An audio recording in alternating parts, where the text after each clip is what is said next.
Assalamualaikum warahmatullahi wabarakatuh. Perkenalkan, nama saya Novita Ramadhani dengan NIM 23140021, Program Studi Pendidikan Guru Sekolah Dasar Universitas Trilogi.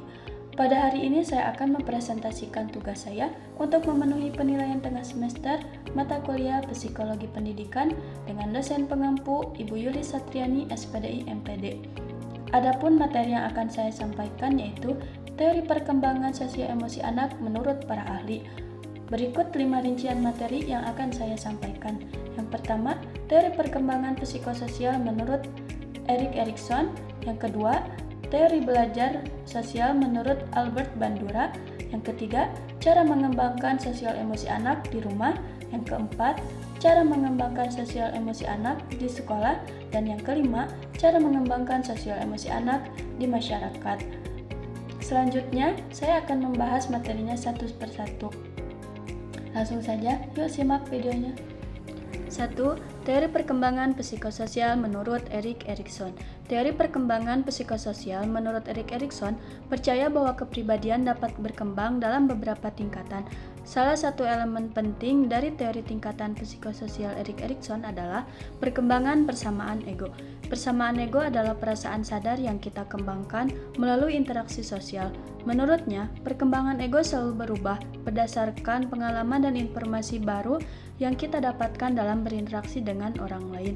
2. Teori belajar sosial menurut Albert Bandura.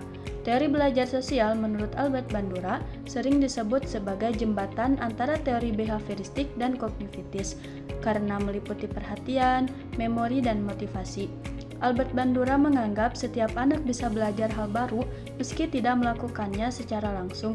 Syaratnya, anak sudah melihat orang lain melakukannya, terlepas apapun itu medianya. Yang ketiga, cara mengembangkan sosio-emosi anak di rumah. Ada 6 cara yang dapat kita lakukan. Yang pertama, menjadi role model. Yang kedua, kenalkan dengan pengalaman baru. Yang ketiga, ajarkan adab. Yang keempat, bacakan buku cerita. Yang kelima, beri perhatian kepada anak. Yang keenam, tumbuhkan sikap positif. Yang keempat, cara mengembangkan sosio-emosi anak di sekolah. Untuk mengembangkan sosio-emosi di sekolah pada anak, terdapat beberapa metode yang dapat digunakan oleh guru. Metode tersebut diantaranya metode bercerita, metode keteladanan, dan metode bernyanyi. 5. Cara mengembangkan sosio-emosi anak di masyarakat. Menceritakan sosio-emosi anak di masyarakat memerlukan perhatian dan usaha yang berkelanjutan. Berikut beberapa cara yang dapat membantu. 1. Memberi teladan positif.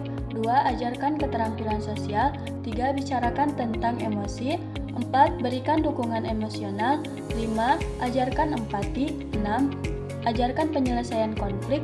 7. Berikan waktu untuk bermain. 8. Pantau penggunaan media sosial. 9. Bicarakan tentang kepedulian sosial. Dan masih banyak yang lainnya.